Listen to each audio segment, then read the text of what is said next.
আচ্ছা, অনেক আপুরা জিজ্ঞেস করে যে মাটির মধ্যে মানি প্লান্ট লাগানোর পরে সেখানে আমরা কি ইউজ করব? আচ্ছা, আপনারা মাটির মধ্যে যে মানি প্লান্টটা লাগাবেন সেই মাটিটা মানে এমন যেন হয় যে মাটিটা মধ্যে আপনি চা পাতা, যেটা আমরা চা খাওয়ার পরে যে পাতাটা অবশিষ্ট থাকে সে পাতাটাকে আমরা শুকিয়ে তারপরে মাটির সাথে মিক্স করে আমরা যদি গাছগুলো লাগাই, যে কোনো গাছ, সেই গাছগুলো ভালো থাকে।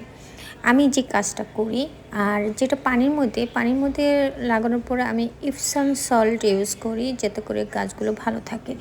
আর প্রতি মানে 1 সপ্তাহ পর পর পানিটা চেঞ্জ করে দিবেন, তাহলে ভালো থাকবে। কারণ পানি দুর্গন্ধ হয়ে গেলে অনেক সময় শিকড় পচে যায়।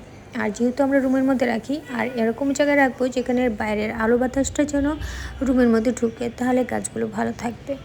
আর এইভাবে যত্ন করবেন, আপনার গাছও সুন্দর থাকবে, গাছের পাতা সবুজ থাকবে এবং পাতাগুলো পরিষ্কার করার চেষ্টা করবেন, তাহলে গাছ ভালো থাকবে, নষ্ট হবে না।